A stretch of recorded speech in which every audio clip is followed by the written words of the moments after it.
So, in this one, we are going to talk about how, as a sadhak, we should see all these negative entities, the whole phenomena of these negative entities, these negative beings, and haunted places and everything.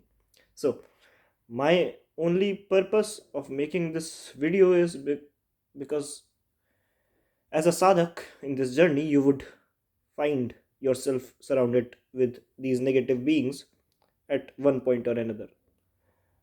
In my case, it started happening early on, but yeah, you would find yourself in a situation where you are at least interacting with one or two of these entities if you go deep in sadhana.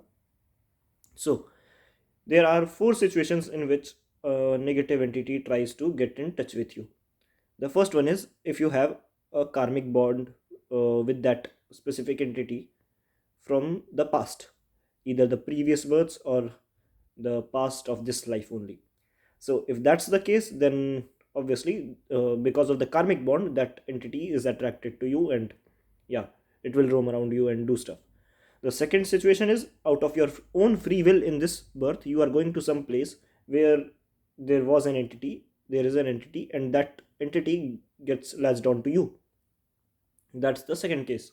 The third case is you are very deep in sadhana, and these negative entities want their spiritual upliftment, and to get that they are coming near you.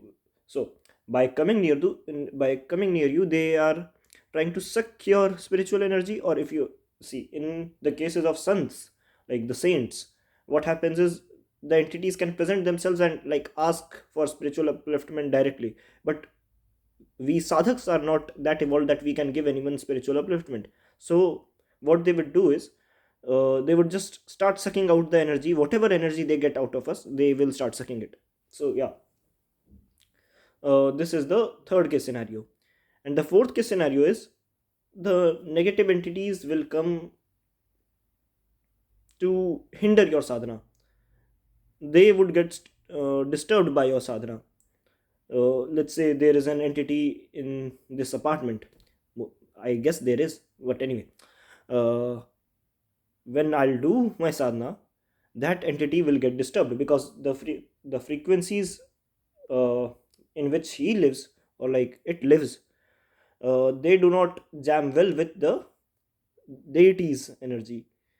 Like any of the big devtas, if you pray to them, if you are sadhak, then obviously the frequencies won't match, and that entity would have to leave.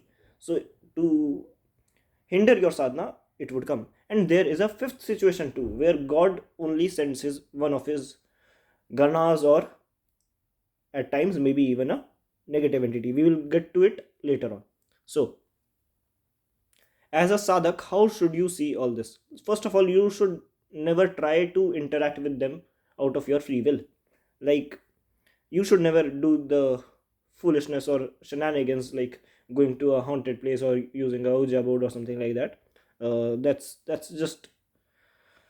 That's almost like doing a suicide. You do not know what you are playing with, so yeah, don't go there. But in general, we should not care about these negative entities. They can manifest in different ways. They can manifest in your sleeps at times. If you're like, when once you start going deep into sadhana, most probably there might be some entity around you, or near a place where you live, near a place to that place. So yeah, they will start giving you some certain kinds of visions. You might start seeing your loved ones dead.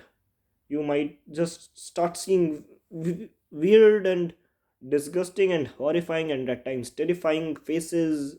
You might see those, you might see that being manifesting in different forms in front of you in your visions. All of that is just to distract you from your sadhana.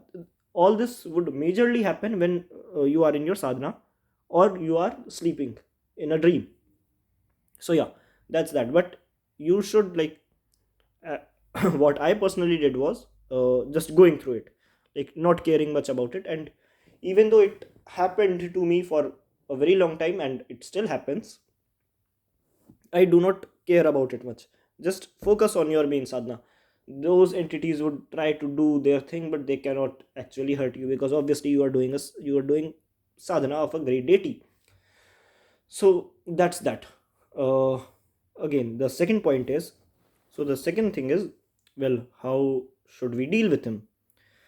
So as I said, do not care about it, just keep doing your sadhana. If you think the intensity of whatever that negative being is doing is increasing with time, let's say, see, in one way the negative entity can give you diseases and financial problems and everything, fights and all.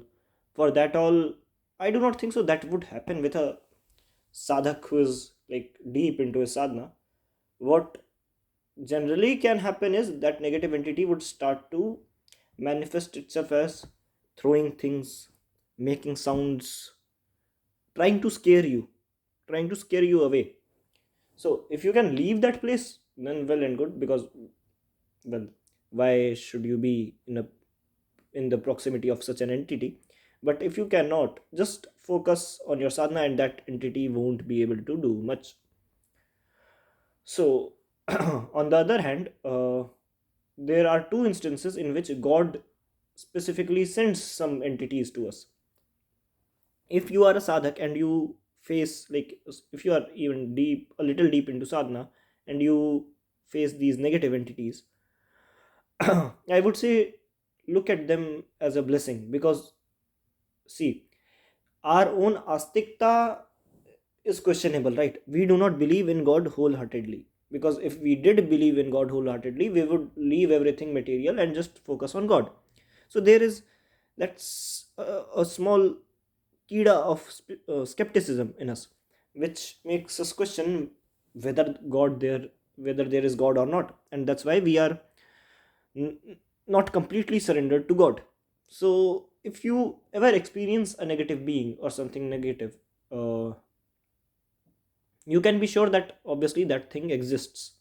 And if the negative thing exists, then obviously God exists too.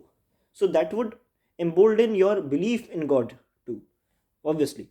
So if you are a sadhak, then I guess that entity won't be able to trouble you much. And uh, in addition, the only thing which it would do is it would strengthen your belief in God, in supernatural in general. So yeah, that's that. And there is another situation in which God uses these entities when you start doing something very adharmic, or something, if it's, even if it's not very adharmic, it's adharmic, and you are a sadhak who does sadhana regularly, God would send these negative entities around you to scare you, so that you get the signal that I should leave this thing.